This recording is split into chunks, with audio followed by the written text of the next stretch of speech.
Introduction. The Hebrew word Kabbalah has become the standard term used for referring to the vast array of mystical thought and practice revealed and handed down as part of the Jewish tradition. The popular use of this term dates back to the late 12th century. Before then, Judaism's mystical teachings were known by other names. 1. Kabbalah is usually translated as received tradition. 2. In this sense, Kabbalah conveys the continuity of a tradition that has been passed down from generation to generation. But, originally, in the Torah, 3. Kabbalah comes from the verb meaning to correspond. One might ask, what does correspondence have to do with mysticism? The short answer is that everything that we know about the world we know by corresponding one thing to another. We draw parallels or correspondences between those things that we are familiar with and those that we are not. This is especially true when the subjects of our inquiry are the hidden, secret, and concealed aspects of reality. To understand that which is driving and guiding our reality, we must first understand the basic mystical models and then learn to correctly apply them to any given situation in life. The basis for drawing such correspondences is the essential unity of creation and the single divine root from which everything emanates. Were the Creator not a singular unity, the essence of oneness itself, we might not be justified in doing so and might come to misunderstandings about the hidden dimensions of our reality. For the Kabbalistic methodology, both theoretical and practical, is based on the construction of correspondences between the revealed and concealed aspects of reality. 5. By correctly. 4. What you need to know about Kabbalah. Analyzing our subject of interest based on traditional Kabbalistic models, we are able to understand its past, present, and future. We are able to tap into the process of creation that brought it about, to navigate its present reality with meaning and direction, and to recognize the future possibilities that it holds. The ability to take divinely revealed models given to us by the prophets and to correspond them correctly depends on the development of our super-rational sensitivity to God's inherent and absolute unity. Thus, Kabbalah should be taught in a way that nurtures our capacity to be sensitive to the divine in reality. Kabbalah, in the sense of received wisdom, refers to the teachings passed down from generation to generation aimed at increasing our sensibility to God's unity. Thus, Kabbalah focuses on God and His relationship with us. It reveals the deepest secrets about the Creator's nature, creative power, primordial plan for creation, the manner in which His supernal realm functions, and the ways of His providence on earth. Whereas in earlier generations the study of Kabbalah was reserved for the select few, the holy Rabbi Isaac Luria, the Arizal, whose definitive teachings dominate Kabbalah to this day, states that in the generations before the coming of the Messiah, it is permissible and even an obligation to reveal to the world the hidden wisdom of the Torah. Rabbi Israel Baal Shem Tov, the founder of Chassidut, writes as well that the dissemination of these mysteries to the furthest extremes will enable the Mashiach to come and the ultimate vision of a rectified world to become a reality. 6. The revelation of Kabbalah. Kabbalah is the inner dimension of the Torah in its widest sense, that is, both the written Torah, the Bible, and the oral tradition. Therefore, it is impossible to see Kabbalah as anything but the deepest explanation of the secrets of the Torah. Introduction. 5. More specifically, Kabbalah is a composite of prophecy and wisdom. 7. Historically, Kabbalah developed out of the prophetic spirit that existed in Judaism for over a millennium and a half. Beginning with Abraham, 20th century BCE, and stretching all the way to the Second Temple period, 4th century BCE. Unfortunately, the nature of prophecy is commonly vulgarized. Though prophecy includes visions of the future, its main purpose has always been to see the divine. It is through prophecy that God reveals Himself and His will to human beings. 8. The spirit of prophecy that had filled individual prophets continued to hover over and inspire the Jewish people as a community even after the destruction of the First Temple. But, this spirit could no longer manifest directly. Instead, the appreciation of the divine was manifest by the wisdom of the oral Torah, the oral tradition, the body of rabbinic knowledge that began developing in the Second Temple period and continues to this day. One of the central differences between wisdom and prophecy is that wisdom is given to one who has studied and developed his or her rational mind. Wisdom is given to the wise 9, and if one invests sufficient effort in the search for truth, one will certainly be rewarded with finding even more than could initially be imagined. 10. The spirit of prophecy, on the other hand, cannot so surely be aroused from below, whether by wisdom or by righteousness, though these are certainly necessary prerequisites for attaining prophecy. It is entirely a godsend, and as such is essentially super-rational.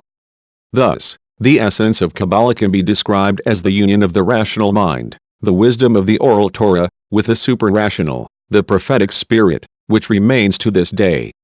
From the time of its revelation at Mount Sinai, the concealed dimension of the Torah, that is, Kabbalah, was known only to priests and prophets. However, after prophecy ceased and the temple in Jerusalem was destroyed, a new era began. In approximately 100 CE, Rabbi Shimon Bar Yochai, also known by his acronym, Rashbi, was given the power and permission from heaven to reveal to his disciples the inner wisdom of Kabbalah. 6. What you need to know about Kabbalah. He introduced and explained the most basic Kabbalistic model, that of the 10 Sephirot. The Sephirot are emanations of divine light, or energy, which lie at the heart of anything and everything in our universe. Rashbi revealed the function of each Sephirah, the singular form of Sephirot, by showing how the Sephirot manifest themselves in every verse of the Torah and every phenomenon of nature. His teachings are contained in the great classic text of Kabbalah, Sefer HaZohar, the Book of Splendor, known simply as the Zohar. For some 1,000 years after the passing of Rabbi Shimon Bar Yochai, the teachings of the Zohar were privately transmitted from one Kabbalist to another. In each generation only a few select scholars of the Torah were deemed worthy of preserving the Zohar's teachings. It was not until the 13th century that the Zohar was disseminated publicly. At that time, in Spain, Rabbi Moshe de Leon, 1240–1305, a Kabbalist who had been given a copy of the Zohar from earlier generations, decided to make it public. However, only a very few could comprehend its teachings. For the next 250 years, many Kabbalists attempted to provide a conceptual framework within which to place the loosely associated and highly symbolic lessons of the Zohar. None was as successful as the great Talmudic scholar and Kabbalist, Rabbi Moshe Cordovero of Safed, 1522–1570, better known as the Ramak. The Ramak's goal was to rationally systematize all of Kabbalistic thought up to his time, in particular the teachings of the Zohar. In his magnum opus, Pardes Rimnum, the Pomegranate Orchard, the Ramak demonstrated the underlying unity of Kabbalistic tradition by organizing the various, often seemingly contradictory, teachings of the hidden wisdom into a coherent system. The core of the Ramak system consists of a detailed description of how God, through the means of the 10 Sephirot, evolved finite reality out of the exclusive expanse of infinite divine light referred to as Or Ein Sof, infinite light. Introduction. 7. Almost immediately upon the Ramak's demise, Rabbi Isaac Luria, 1534–1572, popularly referred to as the Holy Ari, or the Arizal, commenced the next stage in the revelation of Kabbalah. The Ari was born in Jerusalem but subsequently relocated to Egypt, where he was quickly recognized as a Talmudic prodigy. Introduced to the secrets of the Kabbalah by one of his mentors, he would often spend extended periods in isolated meditation. During one of his visionary experiences, the Ari was instructed by the prophet Elijah to return to the land of Israel, where, in the city of Safed, he would find the one destined to become his chief disciple and exponent of his teachings. According to tradition, the Ari arrived in Safed on the very day of the Ramak's funeral. Joining the procession, he envisioned a pillar of fire over the Ramak's bier, a sign that one is meant to inherit the deceased's mantle of leadership. The Ari patiently waited for half a year, making no direct overture, until such time as his destined disciple, Rabbi Chaim Vital, 1543–1620, presented himself for instruction. The Ari only lived for another 2 years. He died at the age of 38, but in that short period he managed to reveal a completely new path and depth in the study of the Zohar in particular and in the inner dimension of all parts of the Torah in general. So pivotal were his insights that to this day the study of Kabbalah is virtually synonymous with the study of the Ari's writings. At the center of the Ari's system is a radically new description of the evolution of reality. Unlike the Ramak, who saw the forces of creation as seemingly autonomous from one another and linearly advancing in an evolutionary manner, the Ari saw a constellation of forces in active dialogue with one another at every stage of that evolution. He described the Sephirot not as zero-dimensional points, or even one-dimensional lines or strings, but as complex and dynamically interacting entities known as partzufim, personae, each with a symbolically human-like character.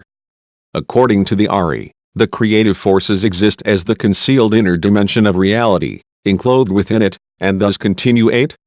What you need to know about Kabbalah to interact with it, continually responding to the way human beings manage the perennial conflict between good and evil. In this way, the impact of human actions on the Sephirot, which channel divine energy into the world, can either facilitate or impede the progress of creation toward its planned final state of perfection. Subsequent to the Ari, there was one more personality who inspired a qualitative shift in the evolution of Kabbalistic thought. This was Rabbi Yeriel Baal Shem Tov, 1698–1760. Born in the Podolian province of western Ukraine, the Baal Shem Tov devoted the early part of his life to helping ease the physical and spiritual distress of his fellow Jews, while at the same time delving into the mysteries of Kabbalah with a fraternity of mystics known as the Nistarim, the Concealed Ones. In 1734 he revealed himself as a Kabbalist and healer and proceeded to found a popular movement that was to reinvigorate the spiritual lives of Jews all across Eastern Europe. This movement, which came to be known as Chassidut, or Hasidism, as it is sometimes spelled in English, was inwardly based upon the ancient doctrinal tradition of Kabbalah, while outwardly giving new emphasis to the simple and joyful service of God, particularly through prayer and acts of loving-kindness. 11 It was the Baal Shem Tov's disciples, particularly Rabbi Shneur Zalman of Liadi, 1745–1812, the author of the Tanya and the founder of the Chabad branch of Chassidut, who brought to light the Baal Shem Tov's profound understanding of Kabbalistic thought. In Chassidic thought, the abstract and often impenetrable formulae of classic Kabbalah are recast into the descriptive language and experiences of the human psyche and soul. By using our inner experience of personhood as an allegorical model for understanding the deepest mysteries of the universe, Chassidut was able to both elevate the consciousness of the ordinary Jew as well as expand the conceptual territory of Kabbalistic thought. It is a common misconception that Chassidut is a movement existing outside the formal mainstream of Kabbalah. In fact, not only did the Baal Shem Tov influence Kabbalistic thought, he brought it to its historical apex, both in terms of its conceptual introduction, refinement, and its degree of influence upon the lives of the Jewish populace. While Kabbalistic knowledge until the Baal Shem Tov is described as the soul of the Torah, 12 Chassidut is called the soul within the soul. 13 Three systems of Kabbalah in Chassidic thought. It has been pointed out 14 that from a wider perspective the development of Kabbalah followed a path that highlights the three different conceptual schemes found in its wisdom. These three schemes are known as evolution, each form the and omnipresence. Enclothement, conceptual and systemic core of the teachings taught by the Ramak, the Arizal, and the Baal Shem Tov, respectively. In the evolutionary scheme, not to be confused with the scientific theory of the same name, the complexity of our own reality is described as unfolding by a process of cause and effect out of the absolute oneness of the Creator. At any point in time, the universe's state can be compared to a chain made of many links, the first of which is the Creator himself. Though the Ramak was a mystic who derived his main inspiration from the poetic imagery of the Zohar, his conceptual use of an evolutionary paradigm allowed him to present the central themes of Kabbalah in a semi-philosophical language. The particular dialect of philosophical discourse was deemed by him as the most effective for describing a process which itself possessed a certain sequential logic and coherence. The Arizal shifted the operational paradigm of Kabbalah from that of evolutionary development to that of instantaneous interactions, referred to as enclothement. Enclothement views every stratum of reality as designed to enclothe itself within another, following the example of how the soul exactly fits within the body. The inner core does not merely precede the outer layer in importance. It also endows it with the life force and energy it needs to sustain its being.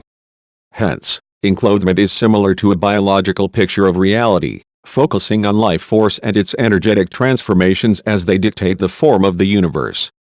10. What you need to know about Kabbalah. Reincarnation, one of the Arizal's central topics of interest that we will discuss later, is an example of an enclothement-driven Kabbalistic theme. Though well recognized, it did not find a central place in the Ramak's Kabbalah and, as will shortly be explained, is viewed as relatively restrictive in the context of the Baal Shem Tov's Kabbalah. Finally, the third and most advanced Kabbalistic paradigm introduced by the Baal Shem Tov is founded upon the Chassidic stress of the immanent omnipresence of the Almighty, which implies a unique equivalence between God and creation, as expressed in the Chassidic idiom, God is all and all is God. The proper understanding of this idea, especially in terms of how it differs from the tenets of pantheism, constitutes the supreme Kabbalistic insight of our pre-Messianic age. Although both the system of the Ramak and the Ari play a crucial role in advancing our understanding of God's relationship with creation, they are only rungs on the ladder of consciousness, as we seek full liberation from our own shortcoming and the ability to see God everywhere, even in ourselves, ultimately restoring His absolute and exclusive hold upon reality. Technically, the Hebrew term used to describe the Baal Shem Tov's paradigm is difficult to translate. Its Hebrew root 15 implies the pervasive infiltration of some higher force throughout a lower plane of reality. It is commonly used in reference to the Shekinah. God's immanent presence within the created realm. In the vernacular, it denotes inspiration, implying the encompassing of one's reality by some greater energy which elevates one to an existential plane otherwise unattainable. With omnipresence as the Kabbalistic paradigm, the notion of overlapping realities common to the arisal gives way to a profounder awareness of God interpenetrating all of reality in equal measure. As we gradually adopt the Baal Shem Tov's paradigm and increase the awareness of our identification with God's aggregate being, our interest in our own past reincarnations lessens and our concern with regard to the fate of our souls is collectivized. Thus, our spiritual energy turns to focus on the introduction, 11. The fate of our communities, our nation, our land, and ultimately the universe as a whole. Spreading the well springs of Kabbalah. The Arizal explained that as we approach the Messianic era it becomes critical that the study of Kabbalah be spread. In his words, it is a mitzvah, a commandment to reveal this wisdom now. 16. This is based on the statement of the Zohar that with this book, that is, the Zohar, they will exit their exile with mercy. 17. The study of the inner dimension of the Torah, as revealed in the Zohar, has the power to prevent the difficult dramatic events otherwise required for us to make the transition from our present state of consciousness to the consciousness of the Messianic era. Nonetheless, the Arizal still imposed certain conditions upon those who desired to study Kabbalah. 18. The Baal Shem Tovs advocated a radically new approach. From a spiritual encounter with the Messiah's soul, the Baal Shem Tov learned that the redemption would occur once the Baal Shem Tov's well springs of teaching would spread forth to the remotest extremes. 19. Subsequently, the Baal Shem Tov explained that the remotest extreme specifically refers to those Jews who until now could not have been considered sanctified enough to study Kabbalah. Obviously, spreading the well springs of Kabbalah to these extremes means specifically addressing every single Jew, regardless of level of observance or commitment to the Torah. Not only that, but even non-Jews, who also require the wisdom of Kabbalah in order to participate in the redemption in a compassionate and merciful manner, should also be addressed and taught those parts of the wisdom that pertain to them. 20. Because all souls require the wisdom of Kabbalah to uncover their potential and serve their purpose in the world, generally, there are no longer any restricting conditions placed on who may study Kabbalah. Chassidut is, for now, the final stage in the revelation of Kabbalah. Its interpretative paradigm allows us to understand and internalize the teachings of the Zohar and the Arizal as never before. Where the Kabbalah of the Ramak and the Arizal were theoretically inclined. 12. What you need to know about Kabbalah. Chassidut brings the student of Kabbalah to experience the divine directly. Chassidut reveals the innermost essence of the divine in such a way that it can be experienced by even those who are furthest from the Almighty. Therefore, Chassidut brings Kabbalah to every single person, Jew or non-Jew, male and female, young and old alike. For these reasons, the present volume on Kabbalah is written from the perspective of Chassidut. This is first apparent in the book structure. One of the most basic models used in the Baal Shem Tov's Kabbalah is that of worlds, souls, and divinity, which parallels the Ari's three-part model of vessels, sparks, and lights. This book is therefore divided into 3 parts, reflecting this threefold model. Part 1 is meant to serve as an introduction to the world of Kabbalah. Torah in general and Kabbalah in particular constitute a world of tradition, associations, and wisdom. Whenever entering into a world, the first thing to do is to orient oneself. We have provided a primer in this introduction, but to truly begin to feel comfortable and find one's way around it is necessary to know not just what is in the world of Kabbalah, but also where its borders run. Thus, Part 1 focuses on the question of what is Kabbalah and just as importantly, what is it not. Part 2 deals with the souls of Kabbalah, which are the Sephirot and their experiential equivalents. This part will explain in greater detail how Kabbalistic models are formulated and applied and how their study serves to transform our understanding of ourselves and our surroundings. Part 3 is devoted to the divine. In it we will apply much of what we have learned already to analyze the names of God on 4 different levels. God's names and connotations form the central core of all Kabbalistic meditation. The final chapter will reveal how it is possible to see the divine and establish a mature relationship with the Creator at every moment of life. Acknowledgements. We would first of all like to thank Yitzchak Anis, who wrote the first draft of the present volume.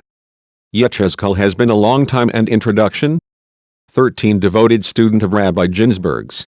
We would also like to thank Rabbi Moshe Wisniewski, Rabbi and Mrs. Asher and Sarah Esther Kriesp, and Mrs. Uriela Obst for their editorial work in the earlier stages.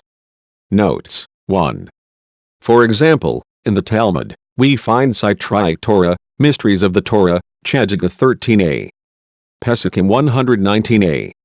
Tamei Torah, Reasons of the Torah, Ebed. Maaseh Brishit, Workings of Creation, Chagiga 11b.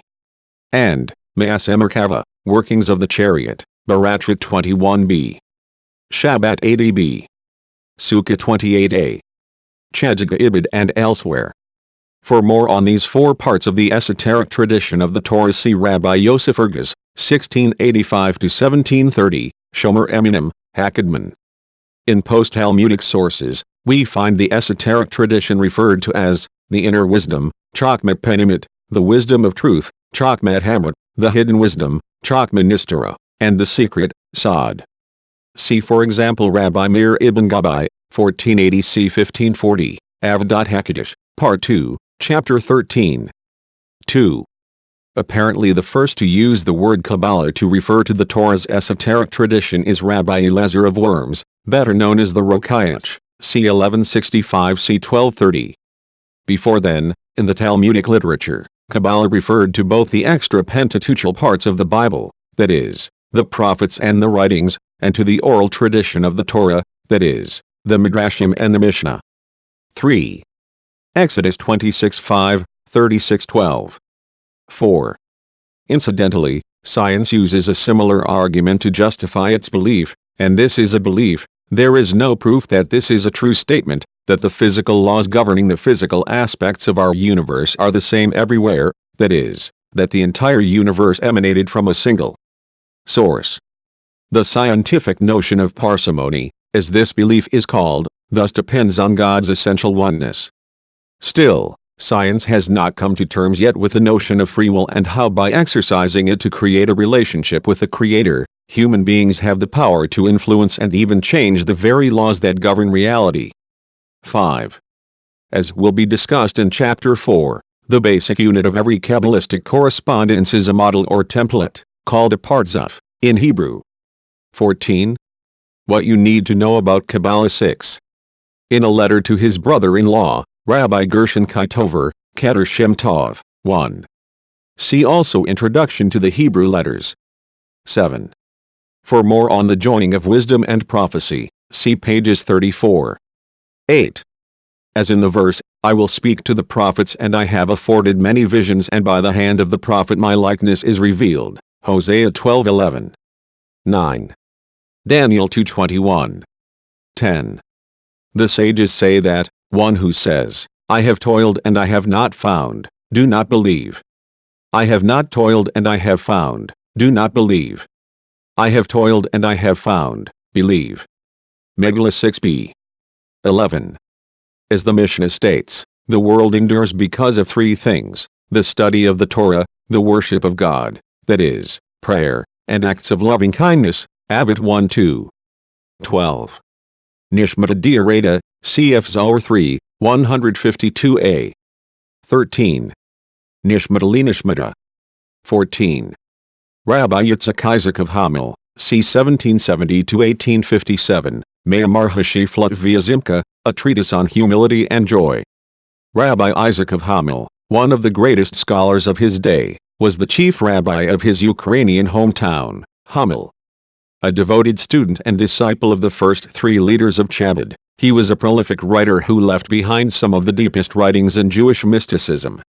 15. Which is 16. Tanya, Izrat Hakadosh 26. 17. Zohar 3, 124b. 18. On the part of the teacher it is indeed a mitzvah to reveal the hidden teachings, but only to those who are already worthy of integrating them into their lives. The description of what is required of an appropriate student is even outlined in the introduction that appears at the beginning of the classic text of the Arizal's Kabbalah, Eitz Chaim, the Tree of Life. 19. In a letter to his brother-in-law, Rabbi Gershon Kaitover, Keter Shem Tov, 1. See also Introduction to the Hebrew Letters. 20. Particularly those teachings that focus on the process of creation and divine providence overall.